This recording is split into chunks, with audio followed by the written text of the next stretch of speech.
तो हाँ जी, आपने मुझे ये डिटेल भेजी है। मुकेश कुमार आपका नाम है। इस डिटेल के हिसाब से यहाँ पे आपकी कुंडली बनी है सिंह लगन की। राशि आपकी धनु धनु है और ये कुंडली यहाँ पे मैंने आपकी बना रखी है। और आपने 3-4 सवाल लिख के भेजे हैं। आपने एक तो बोला है, अपने बच्चे के बारे में पूछा है, उसकी हेल्थ अच्छी होगी या नहीं। और आपने पूछा है मुझे शेयर बाज़ार से ट्रेडिंग से फ़ायदा होगा या नहीं। और इन्वेस्टमेंट से के बारे में पूछा है, मेरे लिए किस तरह का बिजनेस करना बढ़िया है।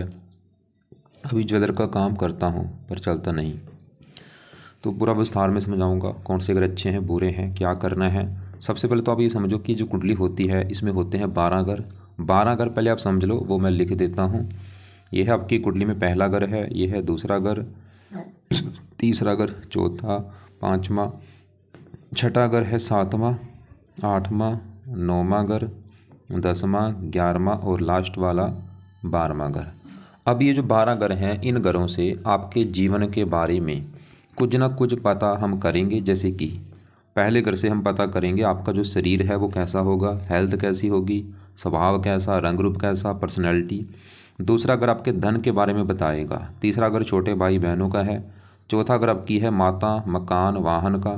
पाँचवां घर बच्चों का है। छठा घर शत्रु, रोग, कर्जे का है। सातवां घर आपकी पत्नी का। आठवें घर से आपकी उम्र देखेंगे। नौवें घर से भाग्य है। 10वां घर कामकाज। 11वां घर आमदनी, लाभ, इच्छा पूर्ति। और 12वें घर से आपके खर्चे देखे जाएंगे। आपने यहाँ पे देखो जी, मेरी 2 बातें नोट करनी है। पहली बात, जो मैंने 12 घर लिखे हैं इनको याद कर लो। और दूसरी बात, इन 12 घरों से जो कुछ देखा जाएगा वो याद कर लो। अब आप ये देखो कि अपनी कुंडली में क्या देखना है, वो घर देख लो। मान लो आपने देखना अपनी पत्नी के बारे में देखना है, तो पत्नी का घर देखो। पत्नी का घर है ये 7वां घर। 7वें घर से देखा जाएगा आपकी पत्नी के बारे में। और 7वें घर में नंबर लिखा है 11। 11 है कुंभ राशि, माल किसका बना, शनि। तो आपकी पत्नी के लिए हमें शनि को देखना पड़ेगा।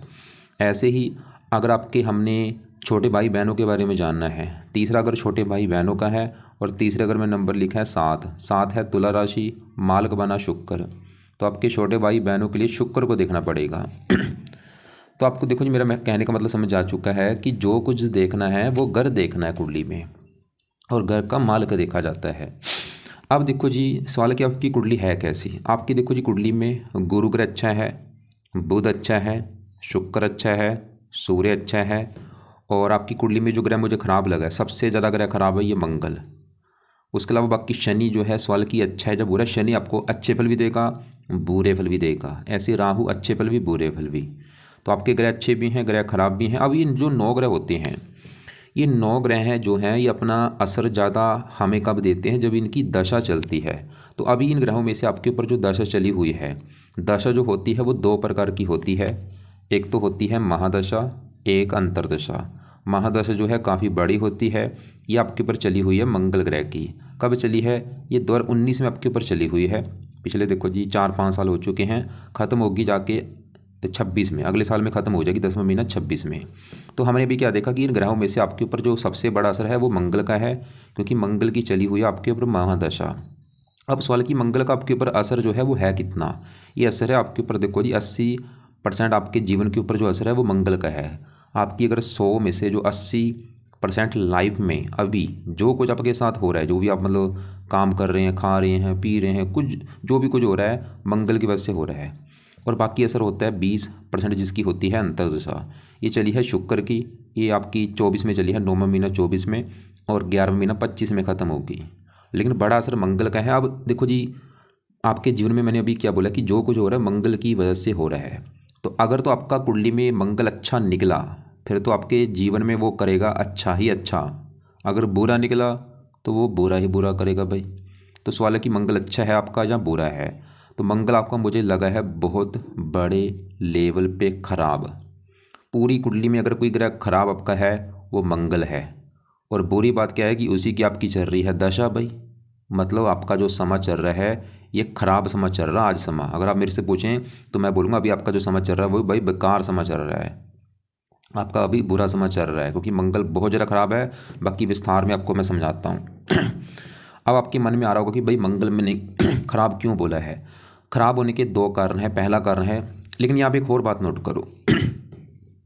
ये जो 9 ग्रह होते हैं ये अच्छे बुरे फल क्यों देते हैं, इनका कुंडली में अपना भी घर होता है। ये जो 9 ग्रह होते हैं अगर अपने घर में बैठे हैं बहुत अच्छे फल देते हैं, अपने अगर दोस्त के घर में जाके बैठे हैं वहाँ पे भी अच्छे फल देते हैं, अगर उच्च के बैठे हैं बड़े लेवल पे अच्छे फल देते हैं।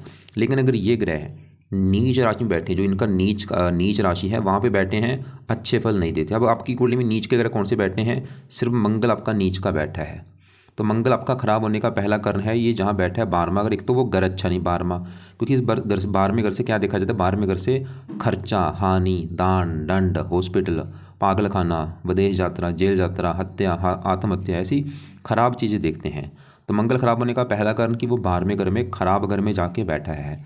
दूसरा कारण वहाँ पे जो 4 लिखा कर्क राशि में नीच का बैठा है, और ये सबसे बड़ा कारण है वैसे नीच का होने की वजह से मंगल खराब है। मतलब अगर आप मुझसे पूछ रहे हैं कि क्यों खराब है, मैं बोलूँगा नीच का इसकी वजह से खराब है। अब सवाल ये है कि ये खराब फल क्या देगा। मंगल इस कुंडली के 2 घरों का मालक है, उन घरों को लेकर आपको दिक्कतें देगा, और वो 2 घर हैं। एक तो मंगल का घर है ये 9वां घर। 9वें घर से देखा जाता है भाग्य। अगर आपका हमने भाग्य देखना है कि आप कितने भाग्यशाली होंगे, वो भाग्य साथ देगा या नहीं, तो इस 9वें घर को देखना पड़ेगा। और आपको मैंने बता ही रखा है घर का मालक देखना है। तो 9वें घर में नंबर लिखा है 1, 1 है मेष राशि, मालक बना मंगल। तो भाग्यश कौन है, मंगल, और वो बेचारा नीच का बैठा है, तो भाग्य भंग योग बना भाई। इससे क्या होगा, आपका भाग्य साथ नहीं देगा। मतलब मंगल की वजह से सबसे बड़ी दिक्कत आपको आएगी, आपकी किस्मत, आपका भाग्य आपका साथ नहीं देगा। और मंगल इस कुंडली में इस घर का भी मालक है 4थे घर का। अब 4थे घर में नंबर देखो लिखा है 8, 8 होती है वृश्चिक राशि, इसका भी मालक है मंगल। अब 4था घर किसका होता है, 4था घर आपकी कुंडली में बना है माता का घर है आपकी। अगर आपकी माता के बारे में जानना है 4था घर देखा जाएगा। 4था घर आपके मकान का भी है, मकान कैसा होगा आपका। 4था घर वाहन का भी है, भूमि, जमीन, जायदाद, नौकर चाकर 4थे घर से देखेंगे। अब 4थे घर का मालक मंगल नीच का है, तो मंगल आपको 4थे घर को भी लेकर दिक्कतें देगा भाई। 4था घर माता का है, इस मंगल की वजह से आपको माता संबंधी भी बहुत सारी दिक्कतें आएंगी। जहाँ तो माता से आपकी बनेगी नहीं, या माता बीमार होगी बहुत ज़्यादा, या माता को कोई कष्ट होगा। 4था घर मकान का है, मंगल आपको मकान को लेकर दिक्कतें पैदा करेगा। 4था घर वाहन का है, मंगल आपको वाहन को लेकर दिक्कतें पैदा करेगा। 4था घर है भूमि, जमीन, जायदाद, इस मंगल की वजह से भूमि, जमीन, जायदाद को लेकर दिक्कतें आएंगी आपको। और 4था घर है और भी घरेलू सुख, घर में क्लेश होना, घर की ज़रूरतों को लेकर दिक्कतें आना। और मंगल अभी 12वें घर में बैठा है, 12वां घर खर्च का है। इस मंगल की दशा आप चाहे नोट कर लेना कि जब से दशा आपकी चली होगी 19 से 4-5 साल हो चुके हैं, नोट कर लो चाहे कि भाई जब से ये दशा आई है लाइफ का बुरा हाल हो चुका है। ये जो दिक्कतें आपको आ रही होंगी पिछले 4-5 साल से, 12वां घर खर्चे का, मंगल आपके खर्चे बढ़ाएगा बहुत ज़्यादा, बहुत ज़्यादा फजूल के खर्चे होंगे। बीमारी के ऊपर खर्चा होना, मंगल आपको रक्तचाप होना, ब्लड प्रेशर होना, ऐसी दिक्कतें देगा, बीमार कर देगा, एक्सीडेंट में चोट लगना, या आपको और मतलब भाई जितना बुरा बुरा बुरा बोलूँ उतना कम है। ये बहुत ज़्यादा बुरे फल देगा। और वैसे ही कई बार देखो मैंने स्कूलें देखी हैं, जब ये 12वें घर में नीचे का बैठा होता है, ऐसे लोगों को कई बार जेल यात्रा भी हो सकती है। आपके जेल यात्रा की भी जो लेके बैठा है। इसलिए लोगों से लड़ाई झगड़े मत करो, ऐसा कोई काम मत करो कि ऐसा काम बनना पड़ जाए, जेल यात्रा या पुलिस या अदालत के कारण आपके जीवन में परेशानी पैदा कर सकता है। अदालत, पुलिस ऐसी दिक्कतें आपको पैदा कर सकता है। और ये डबल कुंडली में मंगल दोष भी बना है, विवाह में दिक्कतें आना, विवाह में देरी होना, या विवाह हो भी जाए पत्नी से मनमुटाव होना, क्योंकि इसकी दृष्टियाँ भी हैं। छोटे भाई का कार्य का, छोटे भाई को लेकर दिक्कतें आना, बुरा है भाई, जितना बुरा बोलो उतना ही कम है बस। मतलब आप ये समझ लो अभी आपकी जो दिक्कतें आ रही हैं बड़ा कारण मंगल है। चाहे आपका भाग्य साथ नहीं दे रहा, चाहे आपका काम धंधा नहीं चल रहा, आप मुझे बोलें कि मैं कौन सा काम करूँ, मैं बोलूँगा भाई ये मत सोचो कि मैं ये काम कर लूँ वो नहीं भाई, काम धंधा कोई बुरा नहीं होता, बंदे का समा अच्छा होना जरूरी है। अगर उसके ऊपर समा अच्छा चल रहा है, दशा अच्छी चल रही है, वो चाहे कबाड़ी का काम कर ले, कबाड़ी का भी काम चल जाएगा। अगर अच्छा सामान नहीं है, वो चाहे सोने का काम कर ले वो भी नहीं चलेगा। तो ये मत सोचना, ये मत सवाल मत करो कि भाई कौन सा काम करूं, जो मर्जी काम कर लो, बस अपने जो ग्रह खराब उनको सही करो। खासकर मंगल के सवाल की इसको सही कैसे किया जाए, इसके आपने 5-6 उपाय बताने वाला वो करने हैं। पहला उपाय है मंगल कवच का पाठ आप पढ़ा करो। दूसरा है मंगल स्रोत का पाठ पढ़ा करो। ये 2 पाठ मैंने लिखे हैं, 2-2 मिनट के पाठ हैं। ये दोनों पाठ सुबह भी और शाम को भी इनको पढ़ना है। अगर पढ़ना आता है पढ़ लिया करो, नहीं आता ऑडियो लगा के इनको सुना करो। तीसरा है मंगल का दान किया करो, और ये दान भाई रोजाना करो, रोजाना टाइम नहीं लगता, हफ्ते में 3-4 दिन कर दिया करो, खासकर मंगलवार को जरूर करो। और दान करते समय मंगल का मंत्र बोलना है। और ये दान है क्या, सवाल आपका ये होगा, तो ये दान की वीडियो आपको मैं भेज दूँगा, उसको देख लेना। चौथा उपाय है मंगल का जो देवता है वो है हनुमान जी। तो हनुमान जी की भाई पूजा उपासना करनी शुरू कर दो, बेस्ट उपाय है। क्योंकि मंगल खुद देवता है, इसका भी आगे जो देवता है वो हनुमान जी है। तो अगर आप हनुमान जी की पूजा उपासना में करना क्या है, एक तो हनुमान जी के मंदिर जाना शुरू कर दो रोजाना, और दूसरा हनुमान जी का जो पाठ है वो पढ़ना शुरू कर दो सुबह शाम। जैसे सुबह बैठ के हनुमान चालीसा पढ़ लो, साथ में संकट मोचन पढ़ लो, शाम को बजरंग बन पढ़ लो, या हनुमान कवच का जो पाठ है वो पढ़ लो। ऐसे 2 पाठ सुबह पढ़ लो, हनुमान चालीसा बजरंग बन ये सुबह पढ़ लो, और शाम को संकट मोचन और हनुमान कवच का पाठ वो शाम को पढ़ लो। टाइम तो देना पड़ेगा अगर लाइफ में चेंज लाना है, ऐसे तो भाई चेंज आएगा नहीं। इसके अलावा एक और उपाय है, 5वां उपाय है, आप मंगल जो है इसका दिन होता है मंगलवार, तो आप हर मंगलवार को मंगल देवता का व्रत रखो, व्रत करो। व्रत के साथ जो कथा है इसकी व्रत कथा वो सुन लेना, आरती कर लेना, आरती किया करो। अब इसमें क्या है, जैसे व्रत की बात करूँ, जैसे मान लो जिस दिन मंगलवार होगा, आप सुबह उठे हैं, मंगलवार को सुबह उठ के अपना नहा धो के प्रार्थना करना कि हे मंगल देवता जी, आज है दिन मंगलवार, आज आपका मैं व्रत रखने लगा हूँ। व्रत में आपने भाई दिन में कुछ नहीं खाना, रात को ही भोजन करना है। रात के भोजन में नमक का सेवन नहीं करना, खटाई नहीं खानी। दिन में वैसे आप फल फ्रूट खा सकते हैं, पानी पी सकते हैं। व्रत की जो कथा है वो सुन लेना, आरती कर लेना। लाल कपड़े पहनने बंद कर दो, बल्कि लाल वस्तुओं का दान किया करो। ये जो दान है इसमें लाल रंग का दान अपने करना है, कोई भी लाल रंग का दान कर सकते हो। तो फिलहाल तो ये उपाय करो। दोनों जो पाठ है मंगल कवच स्रोत के पाठ, इनको सुबह शाम पढ़ना है या सुना करो। दान हो गया, हनुमान जी के जो पाठ बोले सुबह शाम हनुमान जी के मंदिर जाना शुरू कर दो। व्रत, ये व्रत के लिए आपको मैं फोर्स नहीं करूँगा, अगर आपको रखना आता है, आपको लगता है कि मैं रख सकता हूँ व्रत, तो रख लिया करो। नहीं आता कोई बात नहीं, छोड़ दो। बाकी कथा आरती वो आपकी मर्जी है। और तो अब हमने क्या देखा कि आपके ऊपर जो दया चल रही वो मंगल की है, और वैसे भी आपकी कुंडली में जो सबसे अगर ख़राब है वो है मंगल। तो बुरी बात यही है कि आपकी दशा भी उसी की चल रही जो ग्रह खराब है। अब आपकी छोटी दशा चल रही शुक्र की। सवाल कि ये कैसा है, ये दशा आपकी 9वां महीना 24 से चली, इसका भी आपके ऊपर असर है, कम है वैसे। ये पिछले 5-6 महीने हो चुके हैं, ये 11वां महीना 25 अभी पूरा 1 साल की पड़ी है। शुक्र वैसे आपका अच्छा है, ये यहाँ पे बैठा है, देखो जी शुक्र ये 5वें घर में बैठा है। और आपके देखो 5वें घर में बुध, चंद्रमा, शुक्र, सूर्य है, 4 ग्रह बैठे हैं 5वें घर में। अब पहले 5वां घर किसको समझो किसका है। 5वें घर से संतान देखी जाती है। मैंने आपको पहले बोला था इन घरों से कुछ ना कुछ देखा जाता है। जो 5वां घर है, इस 5वें घर से संतान देखी जाएगी आपकी। 5वां घर पढ़ाई का भी होता है, आप कितने पढ़े लिखे होंगे, और 5वां घर आपकी बुद्धि का भी, आप कितने बुद्धिमान होंगे। और फार्मूला क्या था, घर का मालक देख लो। तो 5वें घर में 9 लिखा है, 9 है धनु राशि, मालक इसका बना ये गुरु। तो इस गुरु को देखना पड़ेगा आपकी संतान, पढ़ाई और बुद्धि के लिए। गुरु वैसे आपका बहुत अच्छा है, 11वें घर में बैठा है, लाभ का घर है। और बल्कि संतान लाभ, संतान होने से आपको लाभ होगा, या संतान होने के बाद आपको आपकी इनकम बढ़ेगी, इच्छाएँ पूरी होंगी, गुरु ही दिखा रहा है। और गुरु अपने घर को देख रहा है, पुत्र का जो बना रहा है, गुरु बहुत अच्छा है। गुरु 8वें घर का भी मालक है, उम्र आपकी लंबी कर देगा। इसको थोड़ा सा भी मैं बात बताता हूँ। अब 5वें घर में बैठे बुध, चंद्रमा, शुक्र, सूर्य, इनको भी देखना पड़ेगा आपकी संतान के लिए। तो 5वें घर में जो बुध बैठा है ये भी बहुत अच्छा है, क्योंकि बुध 5वें घर में बैठा है गुरु घर में, और गुरु को अपना मानता है दोस्त। मतलब बुध भी इस 5वें घर का अच्छा कर देगा। संतान घर में बैठा है बुध, आपको संतान का सुख अच्छा देगा, संतान पढ़ी लिखी बुद्धिमान होगी, और ये आपको भी पढ़ा लिखा बनाएगा, बुद्धिमान बनाएगा। और बुध का इस कुंडली में अपना जो घर है वो है ये दूसरा घर, और दूसरा घर कुंडली में होता है धन का घर। खासकर दूसरा घर धन जोड़ने का है। दूसरे घर में 6 लिखा है, क्योंकि मैंने आपको बता रखा है घर का मालक देखना है। अब मान लो आपके हमने धन जोड़ने के बारे में जानना है, तो दूसरा घर देखना पड़ेगा। और दूसरे घर में नंबर है 6 लिखा, 6 है कन्या राशि, मालक देखना पड़ेगा बुध। और बुध आके बैठा है यहाँ पे 5वें घर में, मतलब धन चला गया उठ के 5वें घर में, संतान के घर में। तो बुध ये दिखा रहा है कि आपकी संतान पैदा होने के बाद आपके जीवन में भाई धन आना शुरू हो जाएगा। मैं आपकी बात कर रहा हूँ, आपकी जब आपका संतान पैदा होगी उसके बाद आपके जीवन में धन आएगा। और बुध इस घर का मालक है 11वें घर का। 11वें घर में क्योंकि 3 लिखा, मालक इसका भी बुध है। 11वां घर है लाभ, लाभ चला गया संतान घर में, इच्छा पूर्ति संतान घर में, आमदनी संतान घर में। संतान होने के बाद आपकी इनकम भी बढ़नी शुरू हो जाएगी, इच्छाएँ पूरी होनी शुरू हो जाएंगी, आपकी कामों में आपके लाभ आना शुरू हो जाएगा संतान होने के बाद। बुध भी ये दिखा रहा है। और सेम चीज़ ये गुरु भी करेगा, क्योंकि गुरु इस 5वें घर का मालक है, और 5वें घर उठ के चला गया 11वें घर में। गुरु क्योंकि 11वां घर लाभ का है, आमदनी का है, इच्छा पूर्ति का है। गुरु भी ये दिखा रहा है कि संतान होगी तो इनकम बढ़ेगी, संतान होगी इच्छाएं पूरी आपकी होंगी, लाभ होगा। तो हमने आपके देखो जी बुध देखा, वो अच्छा है, बल्कि संतान होने के बाद आपको फ़ायदा होगा, और संतान के द्वारा भी चीज़ें मिलेंगी आपको। संतान से भी आपको धन मिलेगा, उसके द्वारा आपकी इच्छाएँ पूरी होंगी।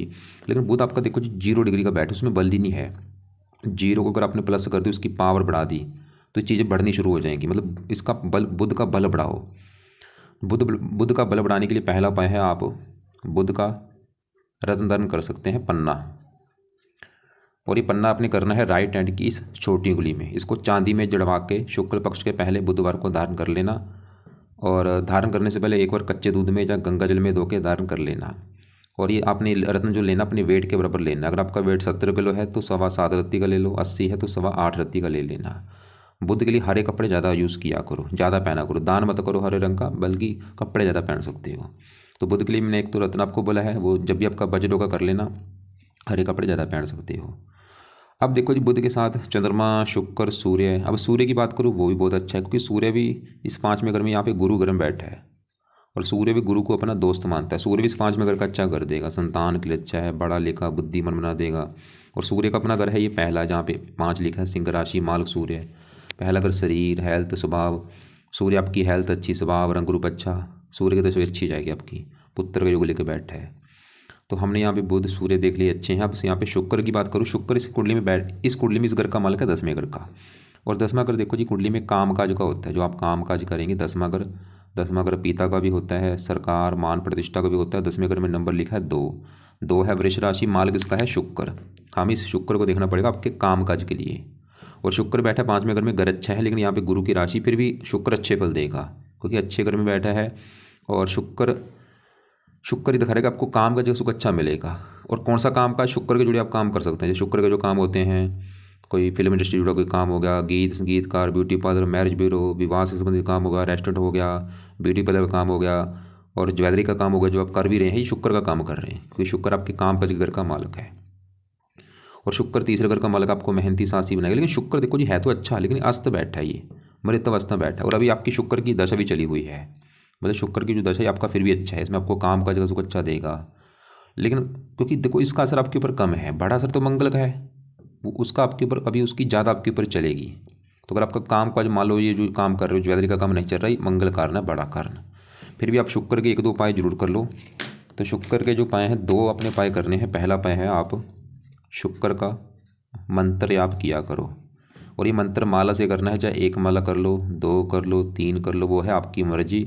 मंत्र है ओम शुम शुक्राय नमः। शुक्रवार को स्टार्ट करके रात के समय या शाम के समय करना है। रोजाना कब तक करना है ये मंत्र, जब तक है ये शुक्र की दशा 11 महीना 25 तक, तब तक ये मंत्र किया करो। फायदा क्या होगा, जो आपका काम काज है, जो ज्वेलरी का काम कर रहे हैं उसमें फ़ायदा होगा, और भी कई फायदे होंगे आपको। बड़ा फायदा वैसे काम काज के लिए है। दूसरा उपाय है आप इसका शरत्न भी धारण कर सकते हैं। अब आपको मैंने 2 रत्न बोले हैं, बुध का पन्ना और शुक्र का रत्न। आप ऐसे करो, बुध का रत्न अभी आप चाहे रहने देना, अगर करना है शुक्र का रत्न आप धारण कर सकते हैं। और शुक्र का रत्न जो है ये या तो ओपल है या वाइट टोपाज है या जर्कन है, इनमें से कोई एक रत्न ले लो। लेने के बाद उसको चांदी में जड़वा के शुक्ल पक्ष के पहले शुक्रवार को पहन लेना। और पहनने से पहले एक बार कच्चे दूध में या गंगा जल में धो के इसको पहन लेना। और इसका भी आपने जो वेट है आपके वजन के बराबर होना चाहिए। अगर आपका वेट 70 किलो है तो 7.25 रत्ती का ले लो, 60 है 6.25 रत्ती का ले लो। तो ये 2 उपाय शुक्र के करो आप। अब तो हमने यहाँ पे बुध देखा, शुक्र, सूर्य तीनों अच्छे हैं। शुक्र भी आपकी संतान घर में बैठा है, संतान के लिए अच्छा है। बुध शुक्र वैसे लड़की का योग भी बनाते हैं। अब इसी घर में जो सूर्य चंद्रमा बैठा है ये थोड़ा सा गड़बड़ करेगा, क्योंकि चंद्रमा का जो अपना घर है वो है ये 12वां घर। और 12वां घर मैंने बोला है कुंडली में खराब घर होता है। और 12वें घर में नंबर देखो 4 लिखा रखा है, 4 कर्क राशि, मालक है चंद्रमा। तो 12वें घर का मालक चंद्रमा, और 12वां घर है खर्च का, हानि, मतलब खर्चा चला गया संतान के घर के ऊपर। 12वां घर हानि संतान। चंद्रमा आपकी संतान के ऊपर खर्चा कराएगा आपका, या संतान का बीमार होना, ऐसी दिक्कतें चंद्रमा की वजह से आएंगी। तो अगर आपकी ये दिक्कत आ रही है कि संतान बीमार हो रही है, वैसे उसकी भी कुंडली देखनी पड़ेगी, क्योंकि आपने संतान को लेकर भी सवाल किया है, वह उसकी कुंडली मैं देखूंगा। वैसे उसकी मैंने देखी कुंडली, उसके ऊपर राहु की दशा चल रही भाई, और ये राहु की वजह से दिक्कतें आती हैं। आपने उसकी हेल्थ को लेकर पूछा है, राहु बीमारियों का कारक, जब भी दशा आती है हेल्थ ख़राब करता है। तो आपके बेटे को राहु के उपाय करने चाहिए। उसको बोलो राहु कवच का, राहु स्रोत का पाठ पढ़े, राहु का दान करे, और राहु के लिए शिव जी, हनुमान जी, दुर्गा जी, इनकी पूजा उपासना करें। लेकिन आप चंद्रमा के उपाय क्या कर सकते हैं। चंद्रमा का पहला उपाय है आप चंद्रमा का दान करो, और ये दान आपने करना है सोमवार को। दूसरा उपाय है चंद्रमा के देवता हैं शिव जी, तो आप शिव जी का भी अगर टाइम आपका लगे तो पाठ पूजा कर सकते हैं। वैसे दान चंद्रमा का सोमवार को कर दिया करो। और आपकी देखो जी पहले घर में शनि की बात करूं, मैंने आपको बोला था ये रले मिले फल देगा, अच्छे फल भी देगा, बुरे फल भी देगा। शनि इस कुंडली में 2 घरों का मालिक, मतलब बैठा पहले घर में है, लेकिन शनि का अपना घर है एक तो ये 6ठा घर, और ये सातवां घर है पत्नी का घर। अगर आपकी पत्नी के बारे में जानना है, सातवें घर में 11 लिखा है, कुंभ राशि है, मालक शनि। तो पत्नी के लिए हमें शनि को देखना पड़ेगा। और शनि छठे घर का मालक है, छठे घर में क्योंकि 10 लिखा है, 10 मकर राशि होती है, मालक इसका शनि होता है। और छठे घर से देखा जाता है रोग, शत्रु, कर्जा। और छठे घर की चीज़ों का मालक शनि कहाँ बैठा है? पहले घर में। और पहला घर भाई आपका शरीर है, जहाँ ये बैठा है, शरीर, हेल्थ, स्वभाव, ये पहले घर से देखेंगे जहाँ ये शनि बैठा है। और शनि पहले घर में सूर्य घर में बैठा है, सूर्य को अपना मानता है दुश्मन। शनि इस कुंडली में मार्केश भी है। अब शनि मैंने बोला छठा घर रोग चला गया आपके शरीर के ऊपर, शनि आपको रोगी बनाएगा। छठा घर शत्रु चला गया शरीर के ऊपर, शनि आपके शत्रु बढ़ाएगा। छठा घर कर्जे का है, कर्जा सर के ऊपर, शनि आपको कर्जदार भी बना सकता है। खासकर शनि की दशा में आपकी हेल्थ ज़्यादा ख़राब होगी। जब भी कभी शनि की छोटी बड़ी दशा चलेगी, हेल्थ ख़राब होगी, आपको शत्रु परेशान करेंगे, कर्जा बढ़ सकता है। और शनि आपको क्रोधी बनाएगा, जिद्दी बनाएगा, लड़ाकू बनाएगा, गुस्से वाला बनाएगा, मानसिक चिंता देगा। और पत्नी घर का मालक है, शत्रु राशि में बैठा है, वैसे अपने घर को देख रहा है, फिर भी थोड़ा सा पत्नी से मध्य दिक्कतें आएंगी, पत्नी से मनमुटाव होना। लेकिन तीसरे घर को देख रहा है उच्च राशि, आपको वैसे काफ़ी मेहनती बना देगा, साहसी, उद्यमी। फिर भी आपको शनि के भी मैं 2 उपाय बोलूँगा, ताकि क्योंकि इसकी वजह से जो दिक्कत आपको आएगी, हेल्थ आपकी ख़राब होती रहेगी।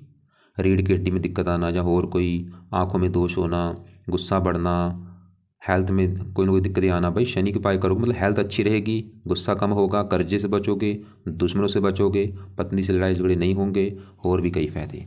अब इसके जो उपाय हैं, इसके भी 2 उपाय लिख लो। पहला उपाय है शनि मंदिर जाना शुरू कर दो, खासकर शनिवार को माथा टेक के आया करो शनि मंदिर में जाके। दूसरा उपाय है शनि का दान किया करो, शनिवार को खासकर दान हर शनिवार को करना है। दान की वीडियो, शनि के दान की वीडियो आपको मैं भेज दूंगा। जो भी आपको मैंने दान बोले, जैसे मंगल का दान बोला है, और इसका आपको मैंने चंद्रमा का दान बोला है, और शनि का। चंद्रमा का दान सोमवार को करना है, शनि का दान शनिवार को। और ये जो दान है, तीनों के दान, इनकी वीडियो आपको मैं भेज दूंगा। तीसरा उपाय, अगर आपका टाइम लगे, शनि के मंदिर जाना है और शनि का दान। तीसरा टाइम अगर लगे वो है शनि चालीसा भी आप पढ़ सकते हैं रात के समय। अगर आपका टाइम है, पढ़ लिया करो रात को, या इसको सुन भी सकते हो, या कभी शनिवार को पढ़ लिया करो। ये दशा में ये पाठ रेगुलर पढ़ना भी, चाहे पढ़ो चाहे ना पढ़ो भाई। दशा जब कभी चलेगी उस समय ये तो पाठ रोजाना पढ़ना है। लेकिन अभी ये जो पहले 2 उपाय जरूर कर लेना। दान मतलब कर दिया करो शनिवार को, और मंदिर जरूर जाया करो शनिवार के दिन। अब आपकी यहाँ पे गुरु को भी हम देख चुके हैं, ये बहुत अच्छा है, संतान के लिए अच्छा है, और भी अच्छे फल देगा, दशा अच्छी जाएगी। केतु थोड़ा सा 8वें घर में बैठा है, हेल्थ ख़राब करता है अपनी दशा में। अब देखो जी, एक और बात है, मैं आपको दोबारा दिखाता हूँ। जैसे कि ये आपकी है डिटेल, मुकेश कुमार आपका नाम है। ये डिटेल के हिसाब से यहाँ पे आपकी ये कुंडली आई है, शनि पहले घर में है, ये जो मैंने अभी कुंडली बना रखी है। और अभी आपकी हमने क्या देखा कि आपकी जो दशा चल रही है वो है मंगल की। अब मंगल के बाद दशा आपकी आने वाली है राहु की, देखो। और ये राहु की दशा आपकी चलेगी 10 तारीख 10वां महीना 2026 में, अगले साल में चलेगी, ख़त्म होगी जाके 44 में। 18 साल की दशा भाई राहु की आने वाली है आपके ऊपर। तो सवाल ये कि राहु की जो दशा आने वाली वो कैसी जाएगी। तो राहु जहाँ बैठा है वो है दूसरा घर, और दूसरे घर में जो 6 लिखा है ये है कन्या राशि, और ये राहु की खुद की राशि है। मैंने आपको पहले बोला था ये जो ग्रह हैं अगर अपने घर में बैठते हैं, या दोस्त के घर में हैं, या उच्च के बैठे हैं, बहुत अच्छे फल देते हैं। हमें देखो जी, दिख तो रहा है कि राहु अच्छा है। क्यों? क्योंकि जहाँ वो बैठा है दूसरे घर में, उसकी स्वयं की राशि, अपनी ही राशि में बैठा है, और उसकी जो दृष्टियाँ हैं 5वीं दृष्टि पड़ेगी छठे घर के ऊपर, यहाँ पे शनि की राशि, मित्र राशि। 9वीं पड़ेगी 10वें घर के ऊपर, यहाँ पे उच्च राशि है। मतलब कुंडली में तो दिख रहा है राहु अच्छा है, अच्छे फल देगा। जैसे अच्छे फल क्या देगा, धन के घर में बैठा है, धन के लिए अच्छा है, धन के रिगार्डिंग अच्छे फल देता है। लेकिन देखो जी, राहु क्या है, एक दानव ग्रह है। ये चाहे उच्च का भी बैठा हो, मैंने हजारों कुंडली देखी हैं, राहु मान लो जिसका उच्च का भी बैठा है, तब भी वो बंदा रो रहा है कि भाई दिक्कत आ रही है, क्योंकि राहु दानव ग्रह है। तो मुझे लग रहा है कि राहु फिर भी थोड़ा, मैं ऐसा नहीं बोलूँगा कि राहु बिल्कुल आपका ख़राब है, लेकिन अच्छा है।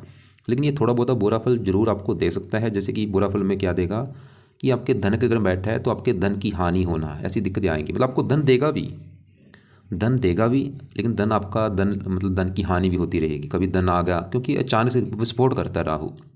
जैसे रातों रात बंदे अमीर हो जाना, रातों रात बंदों का कंगाल हो जाना, ऐसी दिक्कतें देता है। तो राहु आपको अचानक से धन भी देगा, अचानक से आपका धन खर्च भी होता रहेगा। लेकिन आपने क्या काम करना है भाई, एक तो अभी चलो राहु की दशा आने में भी पूरा देखो 1.5 साल पड़ा है, अगले साल लास्ट में जाके स्टार्ट होगी। तो अभी आप राहु के उपाय रहने दो, लेकिन जब आपकी राहु की दशा चलेगी उस समय आपने राहु के उपाय जरूर करने हैं। क्या उपाय करने हैं उस समय? राहु कवच का पाठ पढ़ना है, राहु स्रोत का पाठ पढ़ना है, राहु का दान करना है, राहु के लिए शिव जी की पूजा उपासना, दुर्गा चालीसा पढ़ना है, हनुमान जी के पाठ पढ़ना है। उस समय अभी रहने दो। तो अभी आपने क्या क्या उपाय करने हैं? अभी सबसे जरूरी उपाय है मंगल के, क्योंकि वो वैसे भी खराब है, ऊपर से उसकी दशा भी है। और ये सभी मंगल के उपाय यहाँ पे मैंने लिख दिए हैं। दूसरे नंबर पे उपाय अपने करने शुक्र के, जो कि है तो अच्छा लेकिन अस्त है, तो उसके लिए शुक्र का मंत्र जरूर करो। रात के समय या शाम के समय सबसे बड़ा फायदा काम काज के लिए अच्छा होगा। बाकी अगर बजट है तो शुक्र का रत्न दान कर लेना, बुध का रत्न चाहे बाद में कर लेना। और आपको मैंने चंद्रमा का दान बोला है, सोमवार को कर दिया करो। दान की वीडियो देख लेना। और सोमवार को शिव जी का मंदिर भी आप जा सकते हैं। और शनि जो कि पहले क्रम बैठ के वो दिक्कतें आपको देगा, उसके लिए मैंने बोला शनि मंदिर जाया करो, शनि का दान शनिवार को किया करो। और शनि चालीसा भी रात को पाठ अगर टाइम लगे पढ़ सकते हो या सुन लिया करो। और बाकी देखो जी, फिलहाल तो ये चीज़ें फॉलो करो। और मंगल के जो दोनों पाठ हैं सुबह शाम पढ़ो, सुबह भी पढ़ने हैं शाम को भी पढ़ने हैं। दान भी करो और जाना, हनुमान जी के पाठ भी दो जो भी पाठ मैंने बोले हैं 3-4 पाठ हैं, सुबह शाम पढ़ो। व्रत रखना आपकी मर्जी है, रख लोगे वैसे अच्छी बात है, मैं तो बोलूँगा रख लो भाई, कुछ व्रत रख लो, 11-21 को जितना व्रत रख सकते रख लो। बाकी आपकी जो संतान को लेकर दिक्कत है वो मैंने बोला था, उसकी दशा चल रही है राहु की, अभी 1-2 साल ही हुआ है दशा चली को, बड़ी दशा है राहु की। तो राहु क्योंकि जब भी दशा आती है दिक्कतें पैदा करता है, अभी आपको मैंने जैसे बोला ही है। तो राहु के अपने लड़के को बोलो कि दोनों जो पाठ है राहु कवच स्रोत के पाठ वो पढ़ा करे, उससे उसकी हेल्थ अच्छी हो जाएगी। और राहु का दान रोजाना करे। दान राहु का क्या है, दान आपने भी करना है, लेकिन दान आप अपनी दशा में कर लेना, लेकिन अपने बेटे को राहु का दान अभी कराना शुरू कर दो। और वो दान की वीडियो आपको मैं भेज दूंगा। और बाकी राहु जो है शिव जी का भक्त, अपने बेटे को शिव जी के मंदिर लेके जाना शुरू कर दो। और क्योंकि आपका सवाल उसकी हेल्थ को लेके है, तो हेल्थ अगर सही करनी सबसे बेस्ट है, शिव जी का एक मंत्र है महामृत्युंजय मंत्र, वो जाप करो। अपने बेटे को बोल दो वो जाप किया करे, महामृत्युंजय मंत्र का जाप। उससे गारंटी है उसकी हेल्थ बिल्कुल अच्छी हो जाएगी। फिर भी अगर आपको लग रहा है कि अभी भी कुछ बात समझ नहीं लगी, कुछ पूछना होगा, तो आप अपने सवाल लिख के रख लेना और कॉल करके मुझे पूछ लेना या सवाल लिख के भेज देना।